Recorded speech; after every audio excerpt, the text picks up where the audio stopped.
Hello everyone, welcome to Aryabhishak classes. मैं doctor Preeti आप सबका बहुत बहुत स्वागत करती हूँ आज की क्लास में। आज हम लोग साइकोलॉजी और मेंटल हेल्थ के एमसीक्यूज डिस्कस करने वाले हैं, जिसमें हम लोग 100 क्वेश्चंस डिस्कस करेंगे। पिछले क्लासेस में हम लोगों ने 300 तक क्वेश्चन डिस्कस किए थे। आज हम लोग 301 से 400 तक क्वेश्चंस और आंसर्स पढ़ेंगे। आज की क्लास स्टार्ट करने से पहले आप लोग हमारा चैनल जरूर सब्सक्राइब कर लीजिए और बेल आइकन जरूर प्रेस करिए, ताकि आगे जब भी कोई क्लास अपलोड की जाए वो आपको नोटिफिकेशन आ जाए। और कभी कभार एक आध कमेंट भी लिख दिया कीजिए, आपको क्लासेस कैसी लग रही हैं। हमें पता ही नहीं चलता क्लासेस आपको पसंद आ रही हैं कि नहीं। कोई स्पेशल और सब्जेक्ट की क्लास आपको चाहिए हो मेडिकल फील्ड से रिलेटेड, तो वो भी आप कमेंट बॉक्स में लिखा कीजिए, है ना। तो इसी के साथ हम लोग आज की क्लास स्टार्ट करते हैं और देखते हैं आज हमारे पास क्या क्या इंटरेस्टिंग क्वेश्चंस हैं जानने के लिए और क्या क्या इंटरेस्टिंग चीजें हैं सीखने के लिए। तो आज का सबसे पहला क्वेश्चन है क्वेश्चन नंबर 301। निम्न में से कौन सा डिसोसिएटिव कन्वर्जन का लक्षण नहीं है? डिसोसिएटिव कन्वर्जन का लक्षण नहीं है पूछा है, तो ऑप्शन हम लोगों को पढ़ना पड़ेगा।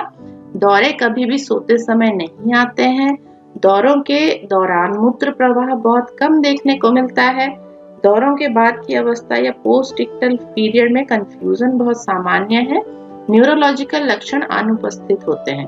आपकी जो कन्वर्जन्स ये होती हैं डिसोसिएटिव कन्वर्जन्स, इसमें आपकी कंफ्यूजन नहीं होती है, ठीक है। पोस्ट इक्टल पीरियड में कंफ्यूजन नहीं होती है, कोई मेमोरी लॉस नहीं होती है, आपको सब कुछ याद रहता है। कन्वर्जन्स के टाइम पे आपको क्या फील हो रहा था, क्या क्या हुआ आपके साथ, वो सब चीजें आपको याद रहती है, ठीक है। बाकी ये जो 3 ऑप्शंस हैं वो आपके डिसोसिएटिव कन्वर्जन में देखने को मिलता है, और जो ऑप्शन सी है वो आपका सही आंसर है, क्योंकि यहाँ पे कंफ्यूजन होता है करके लिखा है, जो कि नहीं होता है। ओके, नेक्स्ट है क्वेश्चन नंबर 302। एक ईटिंग डिसऑर्डर जिसमें व्यक्ति मोटे होने के डर से खाना खाने से मना कर देता है, इसको हम लोग बोलते हैं एनोरेक्सिया नर्वोसा। Anorexia nervosa. व्यक्ति को यही लगता है कि वो मोटा हो जाएगा, वो अपने आप को हमेशा भारी भरकम शरीर वाला और मोटा ही अनुभव करता है, भले ही वो कितना भी दुबला पतला हो।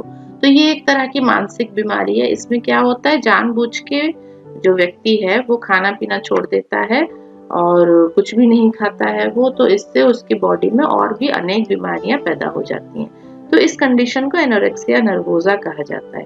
नेक्स्ट क्वेश्चन पे चलते हैं। नेक्स्ट क्वेश्चन है question number 303।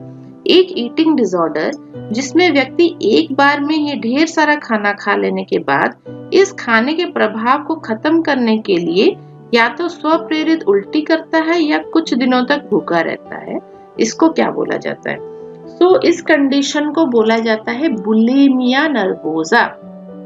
Bulimia nervosa, option B देखिए।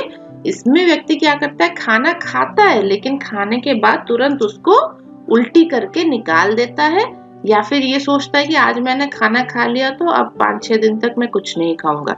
इस तरह का उसका लक्षण रहता है, इस तरह की उसकी सोच रहती है इस डिजीज में। नेक्स्ट क्वेश्चन है क्वेश्चन नंबर 304। प्रसव पश्चात उत्पन्न होने वाली साइकोसिस का सबसे सामान्य प्रकार क्या है? सबसे सामान्य प्रकार इसका क्या है? साइकोटिक लक्षणों के साथ डिप्रेसिव एपिसोड्स की उपस्थिति। साइकोटिक लक्षण रहते हैं और उसके साथ डिप्रेशन भी रहता है। प्रसव पश्चात जो साइकोसिस डेवलप होती है उसमें डिप्रेशन आपका साथ में मौजूद रहता है। नेक्स्ट है क्वेश्चन नंबर 305। निम्न में से न्यूरोटिक बीमारियों के लक्षणों में शामिल है। न्यूरोटिक बीमारियों में क्या क्या शामिल है? ऑप्शंस देखिए। व्यक्तित्व का पूरी तरह विखंडित हो जाना, इंसाइट की अनुपस्थिति, हेलुसिनेशन या इंसाइट की उपस्थिति। इसका आंसर क्या है? इसका आंसर है इंसाइट की उपस्थिति, क्योंकि न्यूरोटिक बीमारियों के लक्षणों में उसको पता रहता है कि उसके साथ क्या हो रहा है, ठीक है। इंसाइट की उपस्थिति मतलब वो जानता है कि उसके अंदर क्या प्रॉब्लम है। ऑप्शन डी इंसाइट की उपस्थिति आपका सही आंसर होगा। नेक्स्ट क्वेश्चन है क्वेश्चन नंबर 306। निम्न में से कौन सा ओपियोइड का उदाहरण नहीं है? ओपियोइड में आपके मॉर्फिन, हेरोइन, पैथिडीन ये आ जाता है, लेकिन नैलोक्सोन आपका ओपियोइड में नहीं आता है। ऑप्शन डी नैलोक्सोन आपका सही आंसर है। नेक्स्ट क्वेश्चन है क्वेश्चन नंबर 307। एक ओसीडी से ग्रसित व्यक्ति बार बार अपने हाथ धोता है, इसके पीछे क्या कारण है? इसके पीछे का एक्चुअल कारण ये है कि हाथ धोने से उसकी एंजाइटी दूर होती है। तो उसके दिमाग में जो एंजाइटी बन रही है कि मेरे हाथ में जर्म्स बने हुए हैं, मेरे हाथ में गंदगी बनी हुई है, मेरे हाथ साफ नहीं हुए हैं, और इसलिए वो बार बार हाथ धोता रहता है। जब वो हाथ धोने लगता है तो उसको एंजाइटी से काफी रिलैक्सेशन होता है, फिर कुछ देर बाद फिर से उसको एंजाइटी आती है। तो वो बार बार कंपल्सन एक्टिविटी वो करता है कि वो हाथ धोकर अपने आप को रिलैक्स करता है। सो ऑप्शन सी, हाथ धोने से उसकी एंजाइटी दूर होती है, आपका सही आंसर होगा। नेक्स्ट है क्वेश्चन नंबर 308। ईसीटी का सबसे प्रमुख साइड इफेक्ट क्या है? ईसीटी में साइड इफेक्ट में रेट्रोग्रेड एमनेशिया रहता है। जब जितनी बार आप करंट देते हो उसको मेमोरी लॉस होने के चांसेस होते हैं। रेट्रोग्रेड एमनेशिया आपका सही आंसर होगा। नेक्स्ट क्वेश्चन है क्वेश्चन नंबर 309।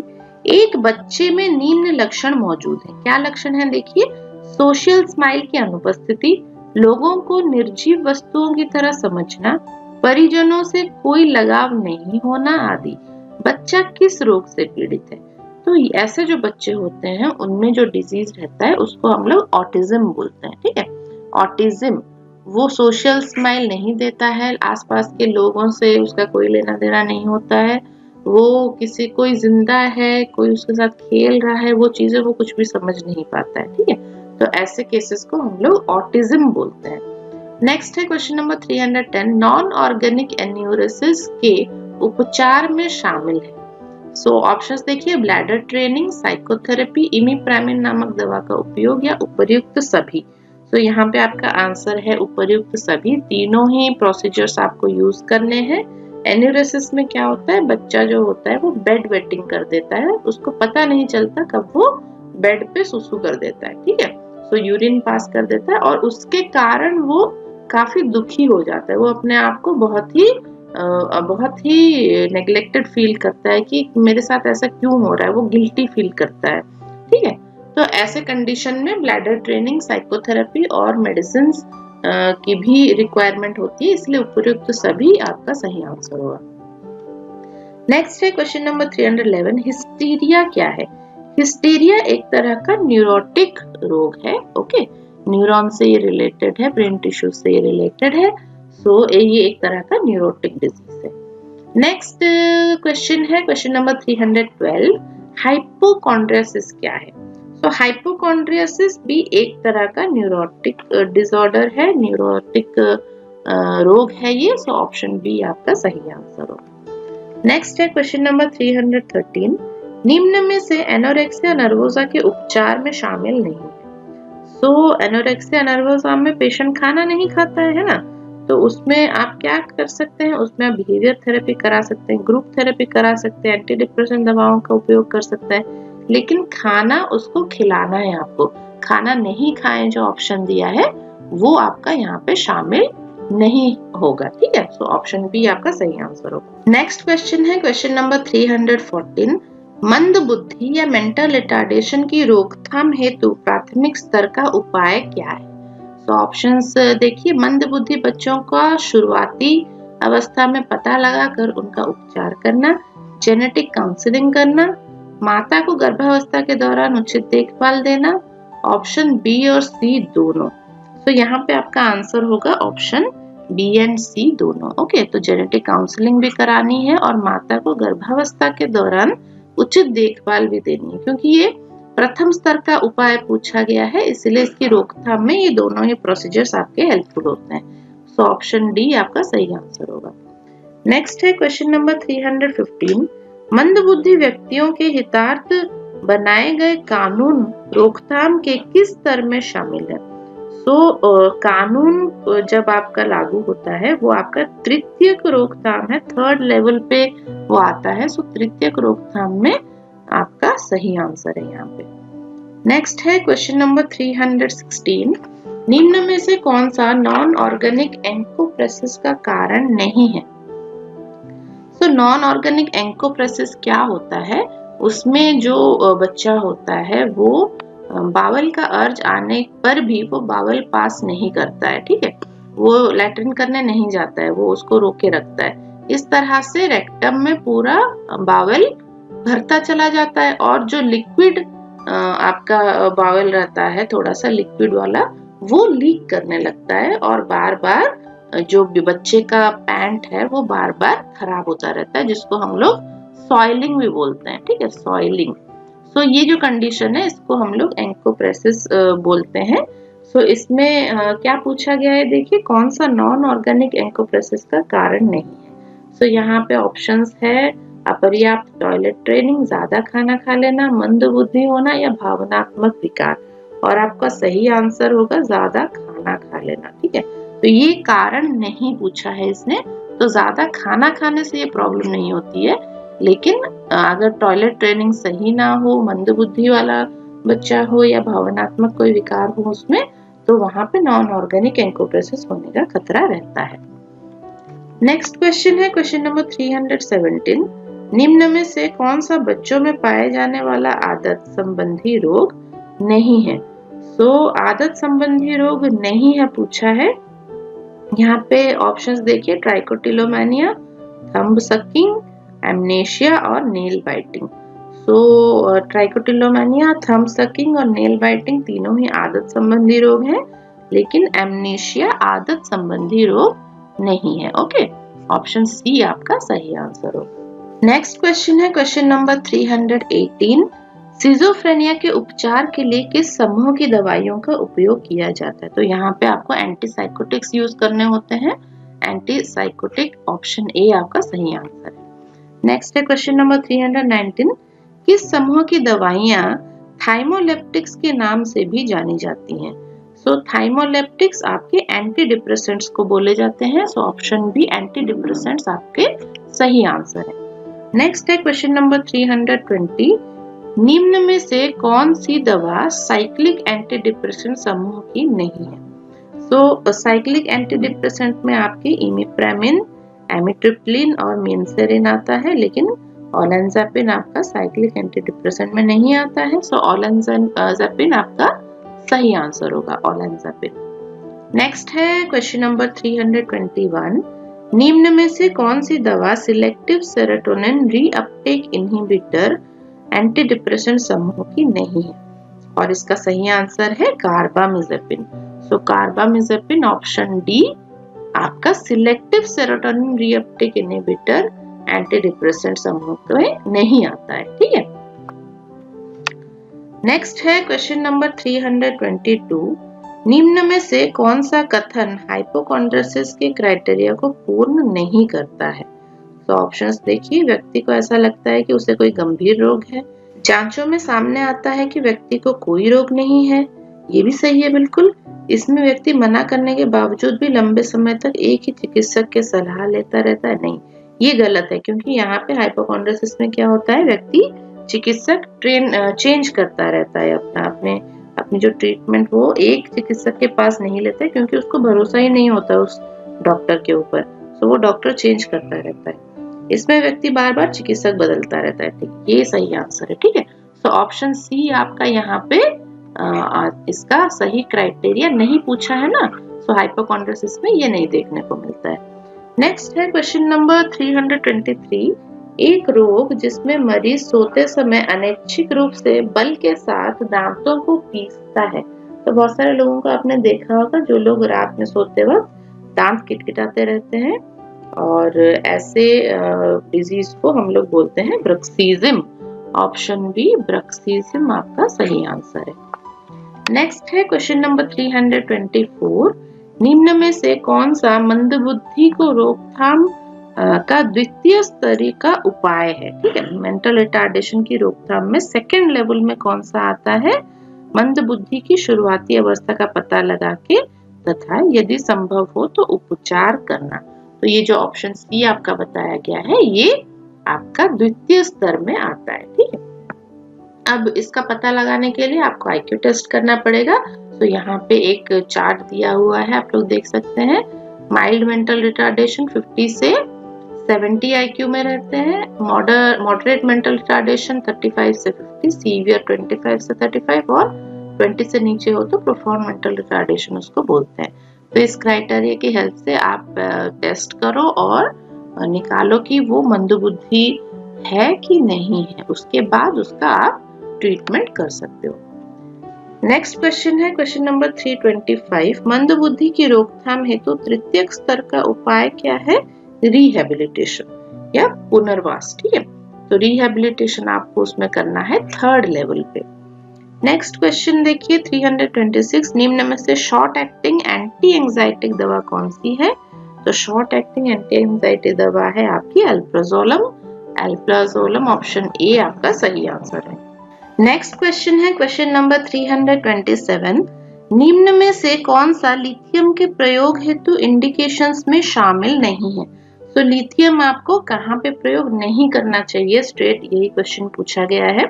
तो देखिए मैनिया के उपचार में लिथियम का प्रयोग होता है, सीजो इफेक्टिव रोग के उपचार में भी लिथियम का प्रयोग होता है, मेजर डिप्रेशन के उपचार में लिथियम का प्रयोग नहीं होना चाहिए। ठीक है, सो ऑप्शन सी आपका सही आंसर होगा।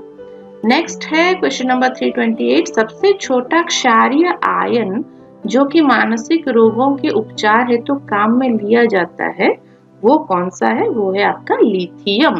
ओके, एल्कली आयन है ये लिथियम, ये आप इसका यूज मेंटल डिसऑर्डर्स के ट्रीटमेंट में करते हो। नेक्स्ट है क्वेश्चन नंबर 329।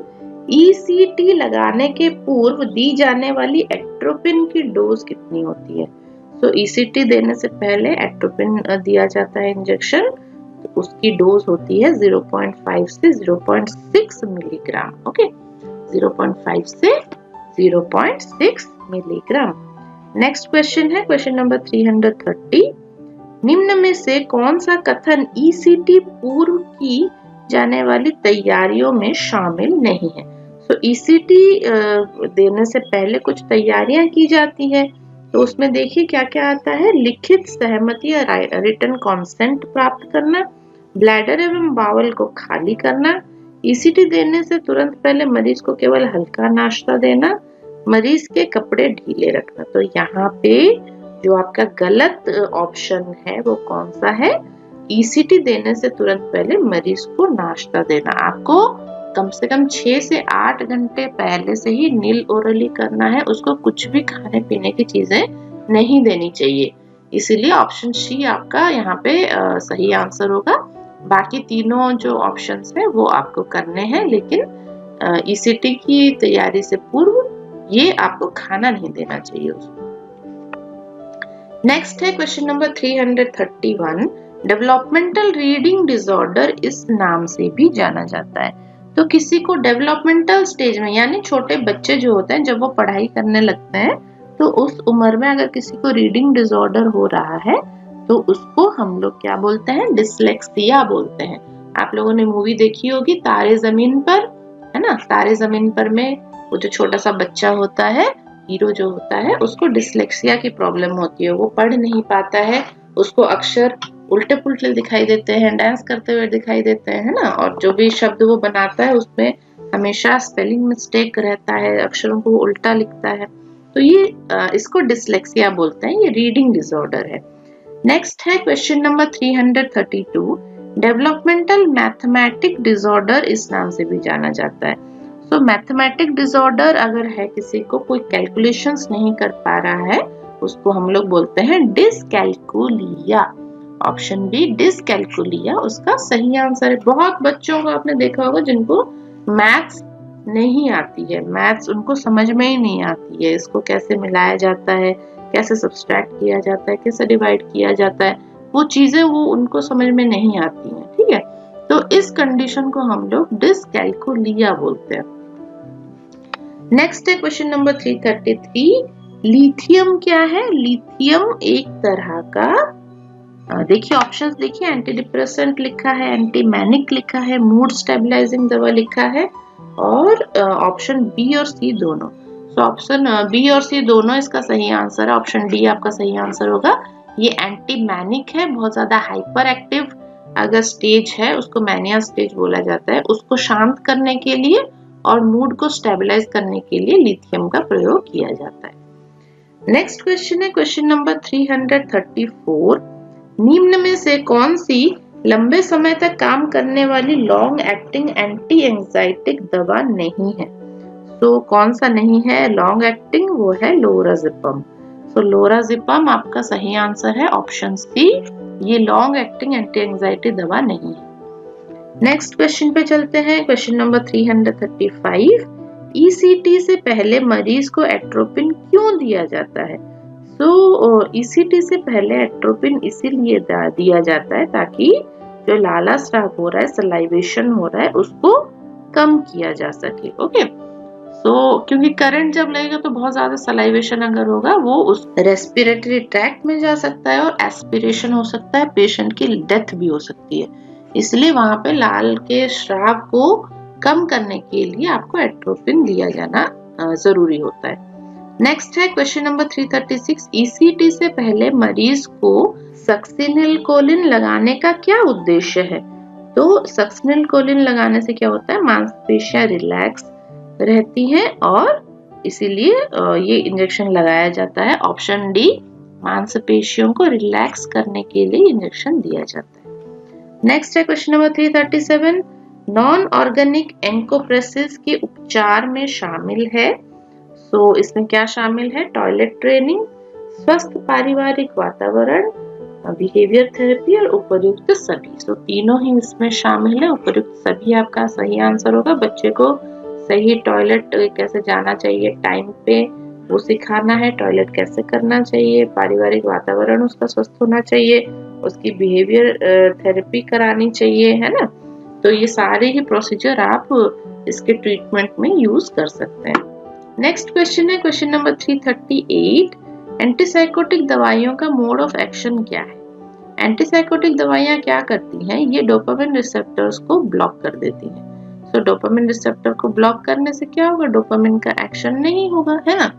यहाँ पे कोई भी आपका जो साइकोटिक रिएक्शंस हो रहे हैं वो आपके नहीं नजर आएंगे। नेक्स्ट क्वेश्चंस पे चलते हैं। नेक्स्ट क्वेश्चन है क्वेश्चन नंबर 339।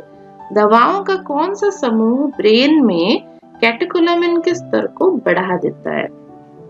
जो एंटी डिप्रेसेंट्स होते हैं वो हमारे ब्रेन में कैटेकोलामिन के स्तर को बढ़ा देते हैं। ओके, एंटी डिप्रेसेंट्स आपका सही आंसर होगा।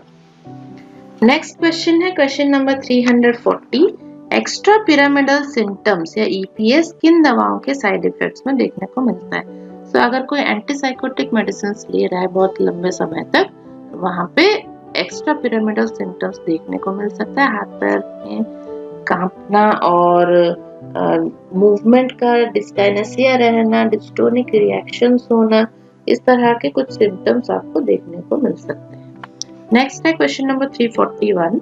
निम्न में से कौन सा एंटी डिप्रेसेंट दवाओं के साइड इफेक्ट्स में शामिल नहीं है? देखिए ऑप्शंस क्या क्या दिया है, डायरिया, ट्रेमर, टैकिकार्डिया और वेट गेन। यहाँ पे आपका जो डायरिया है वो साइड इफेक्ट्स में शामिल नहीं है। अगर कोई एंटी डिप्रेसेंट बहुत ज्यादा दिनों तक ले रहा है तो उसमें ट्रेमर, टैकिकार्डिया और वेट गेन देखने को मिल सकता है, लेकिन डायरिया देखने को नहीं मिलता है। नेक्स्ट है क्वेश्चन नंबर 342। लिथियम का सबसे प्रमुख साइड इफेक्ट क्या है? लिथियम का सबसे प्रमुख साइड इफेक्ट है ट्रेमर। ट्रेमर मतलब आपके जो हाथ पैर में कंपन पैदा होता है, हाथ पैर कांपने लगते हैं, उसको ट्रेमर बोला जाता है। नेक्स्ट है क्वेश्चन नंबर 342। सिस्टमैटिक डिसेंसिटाइजेशन की स्टेजेस का सही क्रम क्या है? सिस्टमैटिक डिसेंसिटाइजेशन करने के लिए क्या किया जाता है? पहले रिलैक्सेशन ट्रेनिंग दी जाती है, उसके बाद हायरार्की फॉर्मेशन किया जाता है और फिर सिस्टमैटिक डिसेंसिटाइजेशन किया जाता है। इसलिए ऑप्शन ए आपका सही आंसर होगा, यही इसका सही क्रम है।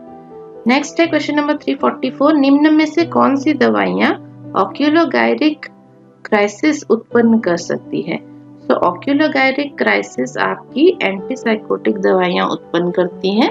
ऑप्शन बी एंटीसाइकोटिक आपका सही आंसर है। नेक्स्ट है क्वेश्चन नंबर 345। निम्न में से कौन सा आत्महत्या के कारणों में शामिल नहीं है? आत्महत्या के कारणों में कौन सा शामिल नहीं होगा? देखिए, मेजर डिप्रेशन, सिजोफ्रेनिया, साइकोएक्टिव दवाइयों पर निर्भरता या डेल्यूजन ऑफ ग्रैंडियोसिटी। अगर डेल्यूजन ऑफ ग्रैंडियोसिटी है किसी में, कोई ये सोचता है कि मैं एकदम महान आदमी हूँ तो वो आदमी कभी भी आत्महत्या नहीं करेगा, ठीक है। बाकी तीनों केसेस में आपको आत्महत्या की टेंडेंसी देखने को मिल सकती है। नेक्स्ट क्वेश्चन है question number 346। International classification of diseases का 10वां रिवीजन किस वर्ष किया गया था?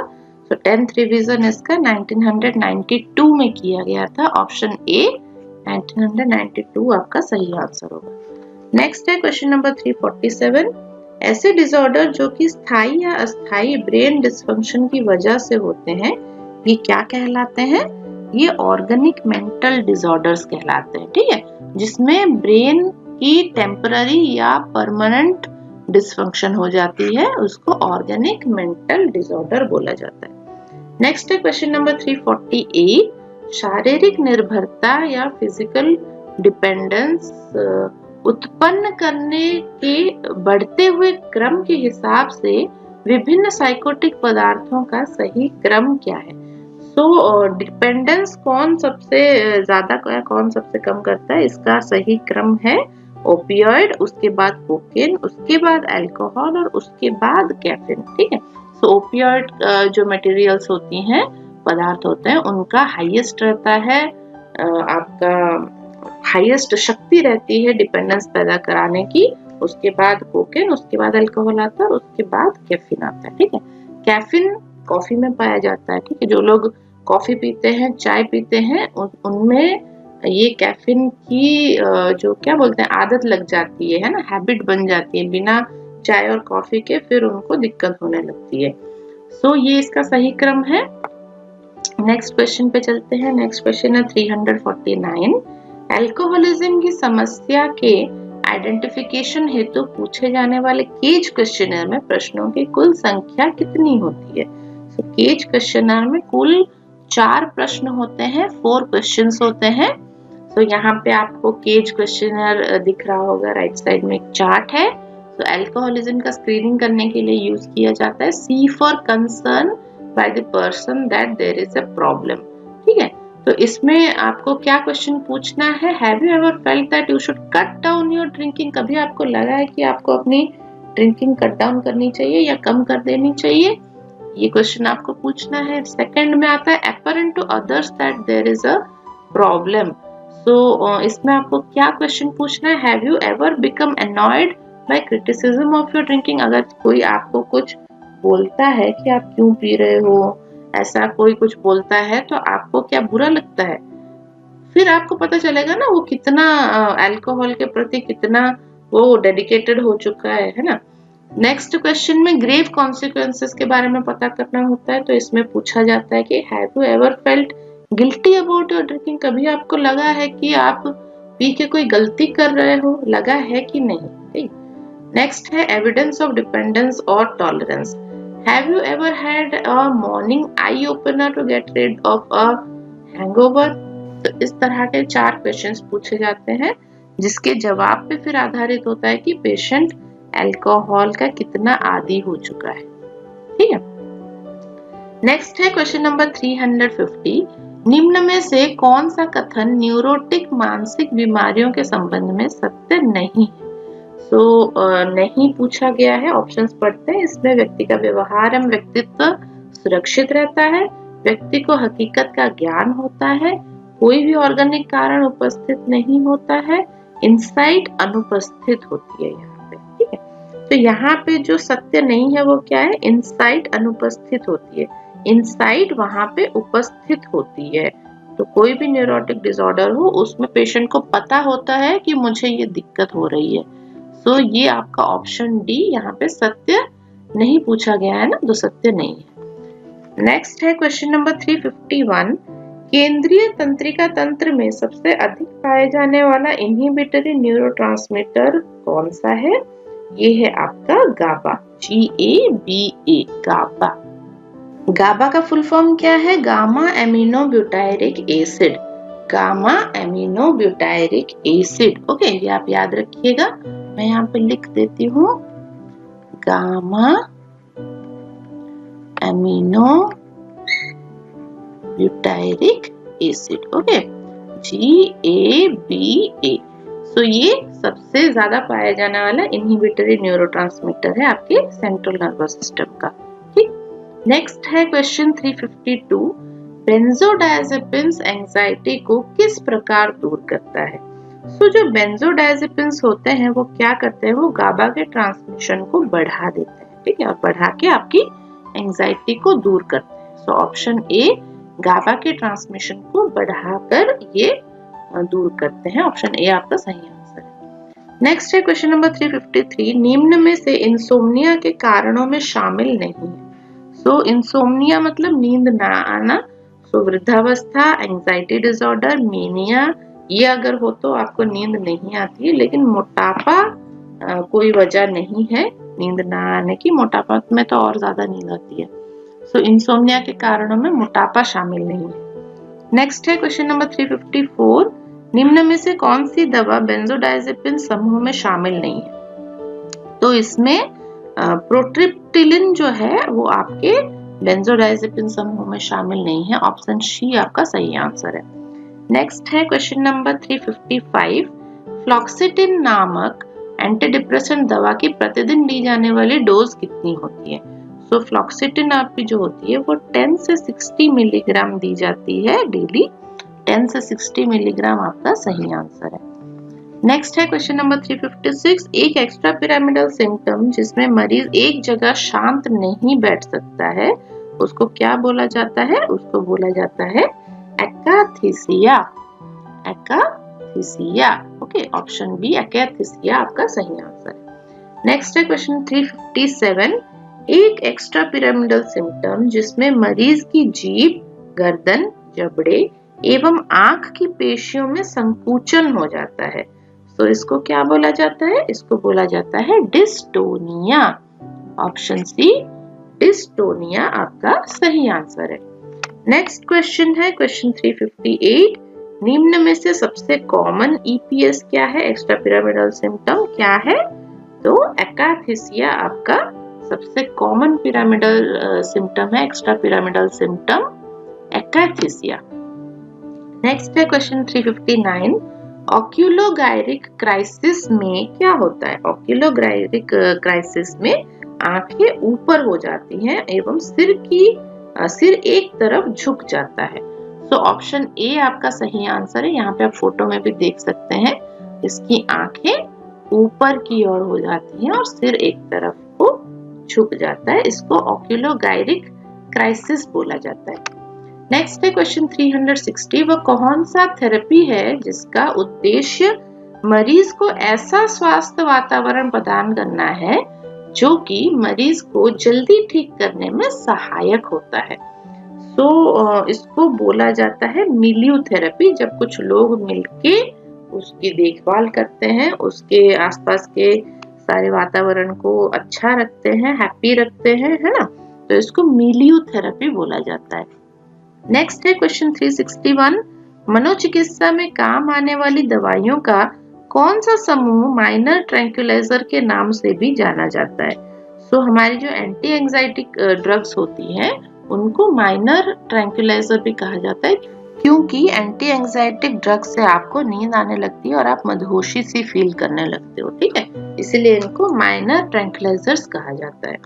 नेक्स्ट है क्वेश्चन नंबर 362, यदि ईसीटी देने से पूर्व मसल रिलैक्सेंट एवं सामान्य निश्चेतन यानी जनरल एनेस्थीसिया का प्रयोग किया जाता है तो इस प्रकार की ईसीटी को क्या कहा जाता है? इसको इनडायरेक्ट ईसीटी कहा जाता है। ओके, अगर आप एनेस्थीसिया और मसल रिलैक्सेंट दे के ईसीटी दे रहे हो पेशेंट को तो उसको इनडायरेक्ट ईसीटी कहा जाएगा। नेक्स्ट है क्वेश्चन 363, निम्न में से साइकोटिक स्टूपर का लक्षण नहीं। साइकोटिक स्टूपर में क्या होता है? किसी पूर्व मानसिक बीमारी का इतिहास रहता है, सुरक्षात्मक डिवाइसेस की उपस्थिति रहती है, सामान्यतः यूरिन इनकॉन्टिनेंस नहीं पाया जाता है, लेकिन आपका प्रेसिपिटेटिंग स्ट्रेसर की उपस्थिति यहाँ पे नहीं होती है। ठीक है, और ऑप्शन में क्या दिया है? प्रेसिपिटेटिंग स्ट्रेसर की उपस्थिति होती है। तो ये आपका साइकोटिक स्टूपर का लक्षण नहीं है। नेक्स्ट क्वेश्चन है क्वेश्चन नंबर 364, ट्राईहेक्साइल फेनिडिल क्या है? ट्राईहेक्साइलफेनिडिल एक तरह का एंटी पार्किंसोनियन दवा है, एंटी पार्किंसोनियन ड्रग है ये, सो पार्किंसोनिज्म में इसका यूज किया जाता है। नेक्स्ट है क्वेश्चन 365, निम्न में से कौन सा कथन एक मरीज जो कि एंटीसाइकोटिक दवा ले रहा है को दी जाने वाली नर्सिंग देखभाल में शामिल नहीं है। तो यहाँ पे देखिए ऑप्शंस, मरीज के मुख को नम बनाए रखने के लिए नींबू का टुकड़ा चूसने के लिए देना, मरीज को एंटासिड दवा लेने की सलाह देना क्योंकि ये दवाई एंटीसाइकोटिक दवाइयों का अवशोषण को बढ़ाती है, नहीं ये गलत है, ठीक है। मरीज को एंटासिड दवाई आपको नहीं देना है। ऑप्शन सी देखिए, मरीज को एंटासिड नहीं लेने की सलाह देना है क्योंकि एंटीसाइकोटिक दवाओं के अवशोषण को कम कर देती है ये। तो यहाँ पे ऑप्शन बी आपका आंसर होगा क्योंकि नहीं पूछा गया है, तो ये आपका गलत ऑप्शन है। बाकी तीनों आपके सही ऑप्शंस हैं जो आपको एंटीसाइकोटिक दवा देने के समय पे ध्यान रखना चाहिए। नेक्स्ट है क्वेश्चन नंबर 366, एंटीसाइकोटिक दवाओं के साइड इफेक्ट के रूप में उत्पन्न होने वाले एक्स्ट्रा पिरामिडल सिम्टम्स को ट्रीट करने के लिए उपयोग में ली जाने वाली दवाइयां कौन सी होती हैं? उनको एंटी पार्किंसोनियन ड्रग्स कही जाती हैं, ठीक है, क्योंकि एंटीसाइकोटिक दवाओं के साइड इफेक्ट के तौर पे ट्रेमर्स मैक्सिमम देखने को मिलते हैं, हाथ पैर कांपने लगते हैं, और इस कंपन को कम करने के लिए एंटी पार्किंसोनियन ड्रग्स आपको यूज करने होते हैं। नेक्स्ट क्वेश्चन है क्वेश्चन नंबर 367, निम्न में से सामान्यतया किस स्थिति में बेंजोडायजेपिन्स का उपयोग नहीं किया जाता है? सो देखिए ऑप्शंस, एंजाइटी डिसऑर्डर है, हाइपरसोमनिया है, एनेस्थेसिया से पूर्व मेडिकेशन के रूप में, और कंकालीय पेशी के रिलैक्सेशन हेतु। तो ये ऑप्शंस में आपके हाइपरसोमनिया में आपको बेंजोडायजेपिन्स का उपयोग नहीं करना चाहिए। ओके, सो हाइपरसोमनिया आपका सही आंसर होगा। नेक्स्ट है क्वेश्चन नंबर 368, ईसीटी लगाने के पूर्व इलेक्ट्रोड्स को नम करने के लिए कौन सा सॉल्यूशन काम में लिया जाता है? सो इसका सही आंसर है नॉर्मल सलाइन। इलेक्ट्रोड्स को नॉर्मल सलाइन से गीला किया जाता है। नेक्स्ट है क्वेश्चन नंबर 369, एक मरीज जो कि एंटी डिप्रेसेंट दवाइयां ले रहा है को दी जाने वाली नर्सिंग देखभाल में शामिल नहीं है। फिर से नहीं ढूंढना है हमको, तो ऑप्शंस पढ़ना पड़ेगा। मरीज को दवाइयां सोते समय लेने की सलाह देनी चाहिए, मरीज को दवाइयां भूखे पेट लेने की सलाह देनी चाहिए ताकि अवशोषण अच्छे नहीं, मरीज को दवाइयां भूखे पेट लेने की सलाह नहीं देनी चाहिए आपको, ठीक है। इसलिए ऑप्शन बी आपका यहाँ पे गलत ऑप्शन है, नहीं पूछा है ना, तो ऑप्शन बी आपका सही आंसर होगा। उसके बाद वाले ऑप्शंस भी पढ़ लेते हैं। मरीज को दवाएं भूखे पेट ना दें अन्यथा उल्टी हो सकती है, मरीज को खूब पानी पीने के लिए कहें, ठीक है। तो ऑप्शन बी यहाँ पे आपका गलत है, वो आपको भूखे पेट दवाइयां नहीं देनी चाहिए। नेक्स्ट क्वेश्चन है क्वेश्चन नंबर 370, यदि एक डिप्रेशन के मरीज को एंटी डिप्रेसेंट दवा दिन में एक बार लेने की सलाह दी गई हो तो मरीज को ये दवा कब लेनी चाहिए? अगर एक बार उसको दवाई लेनी है तो उसको ये मेडिसिन सोते समय लेनी चाहिए। ऑप्शन ए सोते समय आपका सही आंसर होगा। नेक्स्ट है क्वेश्चन 371, लिथियम के धात्विक स्वाद को कम करने के लिए यह दवा कब लेनी चाहिए? लिथियम का जो मेटेलिक टेस्ट होता है वो काफी समय तक मुंह में बना रहता है ना, तो इसको कम करने के लिए हम क्या कर सकते हैं? इस मेडिसिन को भोजन के साथ या भोजन के बाद आप दे सकते हैं। तो ऑप्शन डी आपका सही आंसर होगा।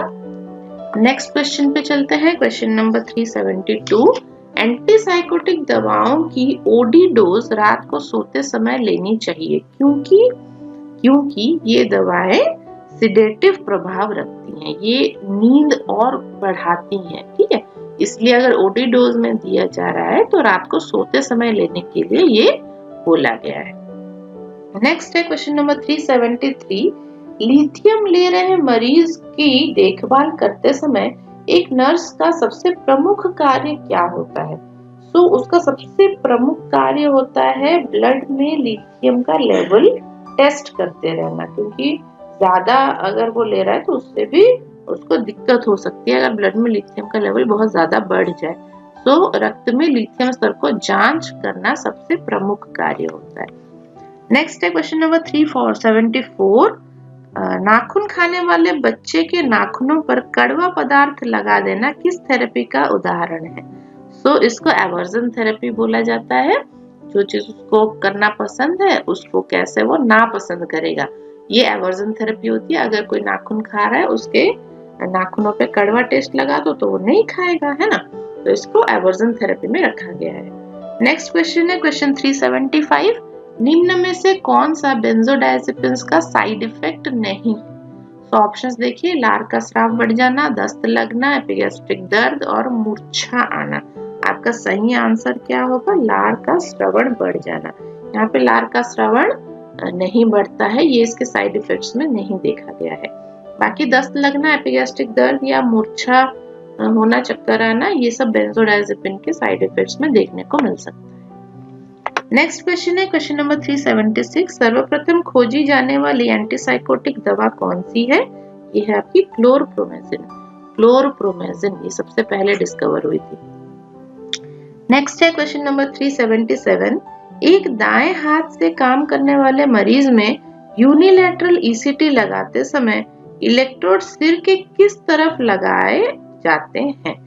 तो दाएं हाथ से अगर कोई बंदा काम करता है, मतलब उसका राइट साइड एक्टिव है, तो आपको राइट साइड में ही ईसीटी के इलेक्ट्रोड्स लगाने चाहिए, ठीक है।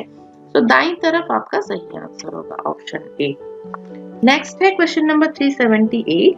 एक साइकेट्रिक वार्ड में काम कर रही नर्स द्वारा मरीजों को दी जाने वाली नर्सिंग देखभाल में शामिल नहीं है। तो ऑप्शंस देखिए, मरीज को शराब, तंबाकू, सिगरेट आदि से दूर रहने की सलाह देना है, बिल्कुल सही है।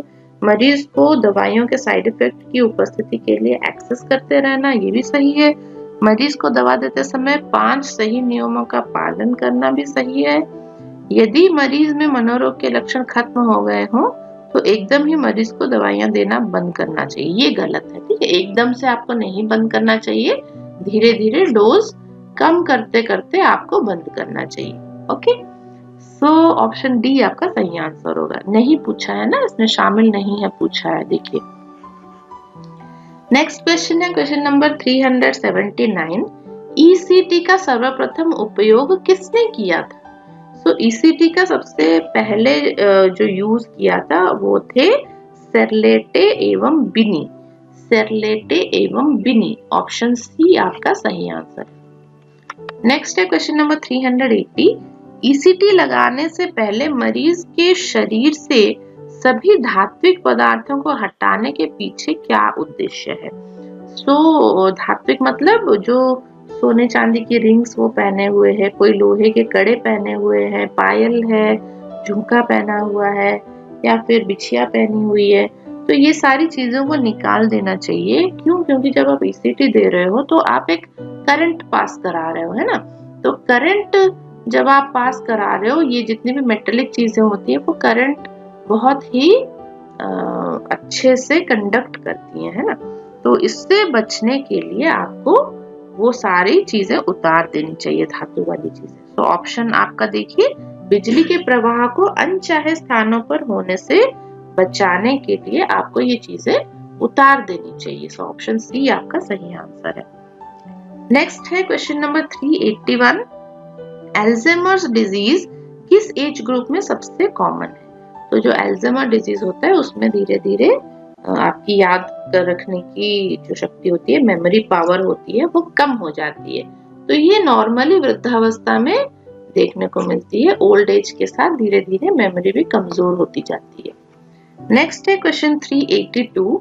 एक रोग जिसमें कि सेक्स ऑर्गन्स जैसे कि पेनिस या क्लाइटोरिस के मैनिपुलेशन द्वारा लैंगिक संतुष्टि प्राप्त की जाती है, उसको क्या कहा जाता है? तो उसको कहा जाता है मैस्टरबेशन। ओके, मैस्टरबेशन आपका सही आंसर है, ऑप्शन बी। नेक्स्ट है क्वेश्चन नंबर 383। निम्न में से कौन सा सेक्सुअल रोग नहीं है? सो वॉयरिज्म, सोडिज्म, ग्रैंडियोसिटी और फेटिज्म दिया है। देखिए ऑप्शंस में ग्रैंडियोसिटी आपका सेक्सुअल डिजीज नहीं है। ओके, ऑप्शन सी ग्रैंडियोसिटी आपका सही आंसर है। नेक्स्ट है क्वेश्चन नंबर 384। पीका किस समूह में सर्वाधिक पाया जाता है? सो PICA, पीका जिसको हम बोलते हैं, वो आपके देखिए ऑप्शंस यंग चिल्ड्रन में, वृद्धावस्था में, गर्भवती में या ए एंड सी दोनों। सो ए एंड सी दोनों इसका आंसर है। यंग चिल्ड्रन छोटे बच्चे और गर्भावस्था में ये पीका की सिम्टम्स देखने को मिलती हैं। पीका में क्या होता है, आप मिट्टी, चूना, चौक, पेंसिल की लीड, इस तरह की चीजें वो खाना पसंद करता है और वो खाता रहता है रेगुलरली। तो ये ज्यादातर छोटे बच्चे और गर्भवती महिलाओं में देखने को मिलता है। नेक्स्ट क्वेश्चन है क्वेश्चन नंबर 385। निम्न में से कौन सी एंटी डिप्रेसेंट दवा नहीं है? तो यहाँ पे आपका आंसर होगा ओलेंजापिन। ओलेंजापिन आपका एंटी डिप्रेसेंट मेडिसिन नहीं है। नेक्स्ट क्वेश्चन है क्वेश्चन 386। एक मरीज के बायलैटरल ईसीटी लगाते समय इलेक्ट्रोड्स कहाँ लगाए जाते हैं? तो बायलैटरल जब आप ईसीटी लगा रहे हो तब कान के ट्रेगस एवं आंख के बाहरी कैंथस को जोड़ने वाली रेखा के मध्य बिंदु से 2.5 से 4 सेंटीमीटर ऊपर आपको इलेक्ट्रोड लगानी चाहिए। सो आप यहाँ पे डायग्राम में देख सकते हैं बायलैटरल इलेक्ट्रोड प्लेसमेंट। ये कहाँ पे देखिए, आंख की जो बाहरी कैंथस होती है और कान की यह लाइन यहाँ पे ज्वाइन किया हुआ है। इस लाइन से ऊपर 2.5 से 4 सेंटीमीटर ऊपर आपको टेम्पोरल रीजन में ये ईसीटी का इलेक्ट्रोड लगाया जाता है। सो ऑप्शन बी आपका सही आंसर होगा। नेक्स्ट क्वेश्चन है क्वेश्चन नंबर 387।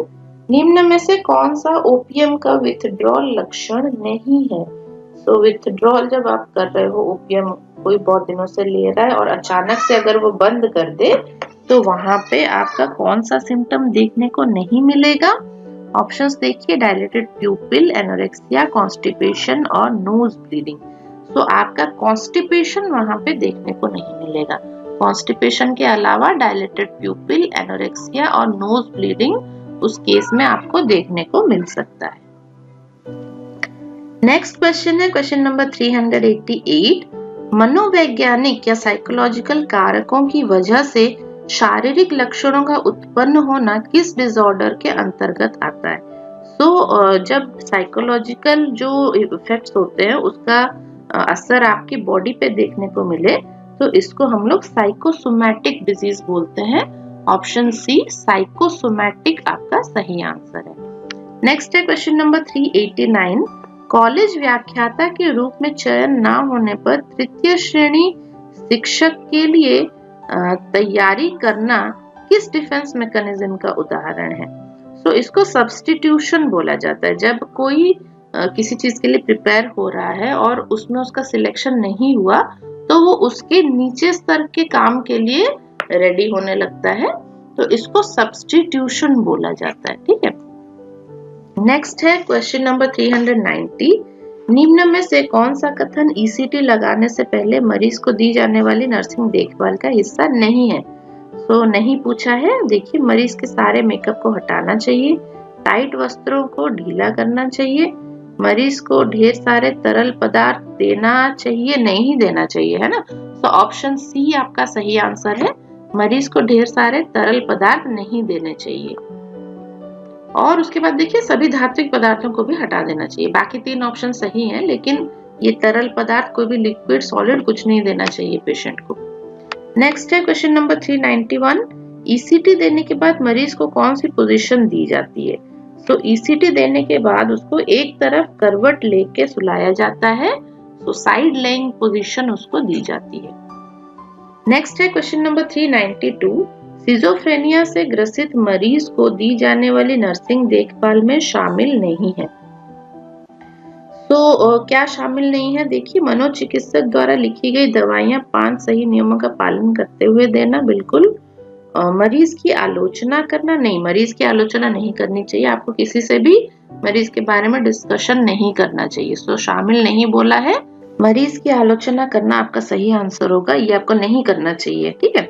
मरीज को अपनी बीमारी के बारे में बात करने के लिए प्रेरित करना चाहिए। हाँ, मरीज के साथ आप बात करो, लेकिन उसकी आलोचना, उसके बारे में डिस्कशन कहीं और आप मत करो। नेक्स्ट है क्वेश्चन नंबर 393। एक सिजोफ्रेनिया से ग्रसित मरीज की सामाजिकता का स्तर बढ़ाने के लिए एक नर्स के रूप में आप क्या कदम उठाएंगे? मरीज को अन्य मरीजों के साथ बातचीत करने के लिए प्रेरित करेंगे, मरीज को अन्य मरीजों के साथ खेलने के लिए एनकरेज करेंगे, यदि मरीज समूह में अच्छी गतिविधि करता है तो उसे शाबाशी देंगे और पीठ थपथपाएंगे। उपर्युक्त सभी इसका सही आंसर है। मरीज को एनकरेज करने के लिए आप ये सारी एक्टिविटीज कर सकते हैं। नेक्स्ट है क्वेश्चन नंबर 394, ईसीटी लगाने का शेड्यूल क्या है? तो ईसीटी आपकी एक दिन छोड़ के लगाई जाती है, ठीक है। ऑप्शन बी, एक दिन छोड़कर एक दिन ये लगाई जाती है। नेक्स्ट है क्वेश्चन नंबर 395, एक मरीज को आत्महत्या करने से रोकने के लिए एक साइकेट्रिक नर्स के रूप में आप क्या प्रयास करेंगी? सो ऑप्शंस देखिए, मरीज को अकेला नहीं छोड़ेंगे, मरीज के पास कोई भी तीखे उपकरण जैसे कि चाकू छुरी आदि नहीं छोड़ेंगे, मरीज को उसके आत्महत्या संबंधी विचारों के बारे में बात करने के लिए प्रेरित करेंगे, या उपर्युक्त सभी। तो यहाँ पे आपको पता चल गया होगा, है ना, उपर्युक्त सभी यहाँ पे सही आंसर है। ये सारे ही प्रोसीजर्स आपको अपनाने हैं ताकि मरीज सुसाइड ना करे। नेक्स्ट क्वेश्चन है क्वेश्चन 396, व्यक्ति की सभी ओवर्ट एवं कोवर्ट गतिविधियां जो कि ऑब्जर्व की जाती हैं वो क्या कहलाती हैं? वो व्यवहार कहलाती हैं। ओके, सो इसको हम लोग व्यवहार कहते हैं। नेक्स्ट है क्वेश्चन नंबर 397, वह प्रक्रिया जिसके द्वारा व्यक्ति अपने बाहरी वातावरण से संतोषप्रद इक्विलिब्रियम स्थापित करता है उसको क्या कहा जाता है? उसको कहा जाता है समायोजना, एडजस्टमेंट। ओके, वो एडजस्ट कर लेता है, जब इक्विलिब्रियम प्राप्त कर लेता है अपने आसपास के वातावरण के साथ, उसको समायोजन कहा जाता है। नेक्स्ट है क्वेश्चन 398, व्यक्तित्व का सब सिस्टम जो कि आवश्यकताओं की तुरंत पूर्ति चाहता है तो इसको बोला जाता है ED. Okay, ED, ed. So option A, ED या आईडी आपका सही आंसर है। नेक्स्ट क्वेश्चन है क्वेश्चन नंबर 399, व्यक्तित्व का सब सिस्टम जो वास्तविकता के सिद्धांत पर आधारित है इसको बोला जाता है ईगो। तो ऑप्शन बी, ईगो आपका सही आंसर है। उसके बाद नेक्स्ट क्वेश्चन है क्वेश्चन नंबर 400 और आज की क्लास का ये लास्ट क्वेश्चन है, व्यक्तित्व का सब सिस्टम जो कि यह निर्णय करता है कि कोई कार्य सामाजिक मापदंडों के अनुसार सही है या गलत, तो इसको क्या बोला जाता है? उसको बोला जाता है super ego. Super ego, option C, super ego आपका सही आंसर है। तो इसी के साथ आज के 100 क्वेश्चंस हमने आज कंप्लीट कर लिए हैं और इसके आगे की क्लासेस में हम और भी क्वेश्चंस डिस्कस करेंगे, और भी अलग अलग सब्जेक्ट्स की क्लासेस आने वाली हैं और बहुत सारी क्लासेस आपको हमारे चैनल पे उपलब्ध हो जाएंगी। वो वाली क्लासेस आप भी अटेंड करिए, है ना। वो वीडियोस आप लोग प्लेलिस्ट में जाके ढूंढ सकते हैं, प्लेलिस्ट में आपको सब्जेक्ट वाइज वीडियोस अवेलेबल हो जाएंगी, वहां जाके आप लोग देख सकते हैं।